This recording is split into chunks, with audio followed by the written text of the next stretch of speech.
Oi pessoal, tudo bem? Esse vídeo faz parte de uma série de vídeos produzidos pela ProAquarista para falar sobre um tema que ainda não é tão popular na maioria das lojas de aquário do Brasil. Esse tema são os terrários.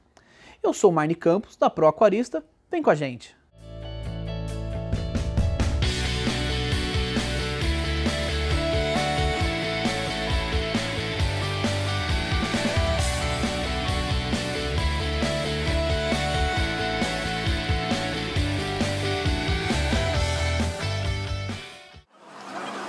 A primeira coisa quando a gente pensa num terrário é saber qual é o animal que a gente quer ter e quais são as necessidades desse animal. Elas podem variar bastante de espécie para espécie. Normalmente, os animais que a gente mantém nos terrários são os répteis ou anfíbios. No caso do Brasil, a legislação ainda é um pouco restritiva e a gente tem poucas espécies de répteis que são permitidos. Acredito eu que nenhuma de anfíbio.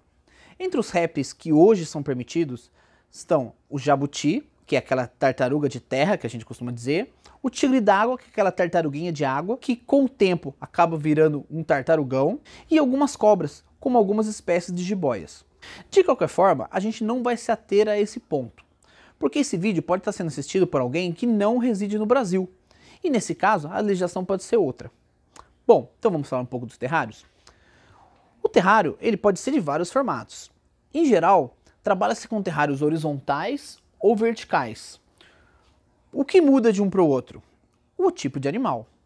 Alguns animais como o dragão barbudo, pogona ou dragão barbado, gecko, teiu, são animais que costumam andar pelo solo, tá? Ou às vezes com umas tendências semi-arborícolas, ou seja, não sobem em grandes alturas. Normalmente são mantidos em terrários mais baixos na horizontal, como esse. Outros animais como iguanas, camaleões, alguns lagartos, que na natureza costumam subir em árvores, são preferencialmente mantidos em terrários verticais, porque são terrários que permitem que eles façam essa ação de subir e descer. Isso é muito importante. O tamanho do terrário. No caso do tamanho do terrário, vai depender mais uma vez do animal que você quer ter. Por exemplo, um dragão barbado, ele chega a 20, 25, 30 centímetros de comprimento no máximo. Não é um animal muito grande, é um animal de porte médio. Nesse caso, um terrário como esse, de 1,20 m, comporta um animal tranquilamente. Esse terrário deve ter mais ou menos 1,20 m por 50 de profundidade e 50 de altura. Já a iguana pode atingir quase 2 metros de comprimento, contando com a cauda. Nesse caso, a gente recomenda um terrário vertical um pouco maior, de 1 metro de largura por pelo menos 2 metros de altura, para que ela se sinta razoavelmente confortável. Para outros animais como serpentes, por exemplo, você não precisa de um terrário muito grande. Algumas pessoas utilizam a regra que tem que ser 3 vezes o tamanho do animal. Então, normalmente o animal não fica esticado, ele fica enrolado, ele fica numa posição um pouco mais contida e mantém-se essa cobra no espaço 3 vezes maior. Muitos criadores acabam mantendo eles em algumas estruturas que assemelham-se até a gavetas e aparentemente o animal se sente mais confortável nessas estruturas. Mas nesse caso as cobras são animais que não se movimentam tanto durante o dia. A construção do terrário pode ser como esse, de madeira, tá? Com um vidro frontal, que a gente abre quando vai fazer manutenção do terrário, tirar o animal, colocar o animal. Pode ser todo de vidro, como um aquário, por exemplo, tá? Ou pode ser até uma estrutura parecida com essa, porém toda de vidro. Acrílico ou algo nesse sentido. O problema do acrílico é que ele tende a riscar um pouco, principalmente com os animais que têm um pouco mais de unha, se você usa areia como substrato, tá? Mas também é uma opção. No caso das tartaruguinhas de água, aí a gente recomenda um aquaterrário, que é um aquário que tem uma parte de água e uma parte de terra, para que ela consiga ficar nos dois ambientes de acordo com a vontade dela, tá?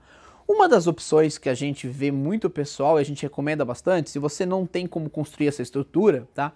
Seria utilizar uma rampa, porque as tartarugas d'água elas tendem a ficar mais tempo dentro d'água do que fora. Então, por exemplo, existem algumas estruturas como essa aqui. Deixa eu pegar uma maior.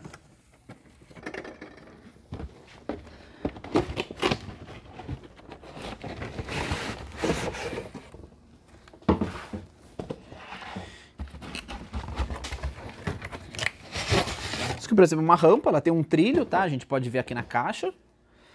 E ela está dentro do terrário de água, tá? Num aquário. Então ela sobe, desce, ela sempre acompanha o nível da água. Então a tartaruga está aqui, está nadando. Quando ela cansa, tá? Ela pega, sobe na rampa. Ela fica presa no fundo. Você acaba transformando um aquário num terrário.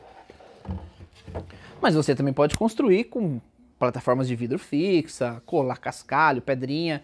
Aí você fica livre para fazer a maneira como você quiser. Independente do tipo de terrário que você montar, existirão equipamentos que você precisa ter para que esse animal tenha as condições mais próximas possíveis do que ele teria na natureza. Entre os equipamentos necessários, existem os equipamentos para aquecimento, os equipamentos para emissão de raios UVA e UVB, fundamentais para o desenvolvimento do animal, os equipamentos de medição, que são termômetros, medidores de umidade, e o substrato, que pode variar desde materiais mais artificiais, como papel toalha até, tem gente que usa, tapetes como esses, que são feitos de materiais atóxicos, até materiais mais naturais, desde que tenham passado por um processo de esterilização, para que não tragam agentes patogênicos, ou seja, não tragam parasitas, não tragam doenças para o seu animal. Por hoje é só. A ideia hoje foi fazer um resumão das necessidades e nos próximos vídeos a gente vai falar um pouco de cada assunto desses que a gente acabou de falar. Aquecimento, emissão de raios UVB, UVA, umidade, substrato e por aí vai. Até a próxima!